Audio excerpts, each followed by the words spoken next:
அமாவாசை என்றதுமே நமக்கு முதலில் ஞாபகத்திற்கு வருவது நம்முடைய முன்னோர்களின் வழிபாடுதான். இன்றைய தினத்தில் நம் வீட்டில் இறந்த முன்னோர்களுக்கு படையலிட்டு வழிபாடு செய்வது நாம் காலம் காலமாக பின்பற்றி வரும் ஒரு வழக்கம். அடுத்ததாக, வாய்ப்புள்ளவர்கள் இன்று குலதெய்வம் கோயிலுக்கு சென்று வருவது மிகவும் நல்லது.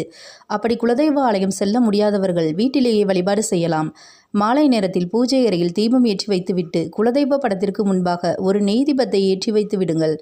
உங்களுடைய குலதெய்வத்திற்கு பிடித்த நெய்வேத்தியத்தை வைத்துவிட்டு நீங்கள் வடக்கு அல்லது கிழக்கு நோக்கி அமர்ந்து கொண்டு உங்களுடைய குலதெய்வத்தை மனதார பிரார்த்தனை செய்து கொள்ளுங்கள்.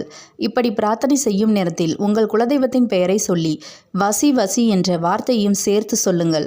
குலதெய்வமே தெரியாது என்பவர்கள் ஓம் குலதெய்வமே வசி வசி என்ற இந்த மந்திரத்தை மட்டும் சொன்னால் கூட போதும். இதை எத்தனை முறை உங்களால் சொல்ல முடியுமோ அத்தனை முறை சொல்லுங்கள். இந்த முறையில் இன்று குலதெய்வ வழிபாடு செய்யும் பொழுது குலதெய்வத்தின் அருள் பரிபூர்ணமாக கிடைப்பதுடன் வருமான தடைகள் நீங்கி குடும்பத்தில் உள்ள சகல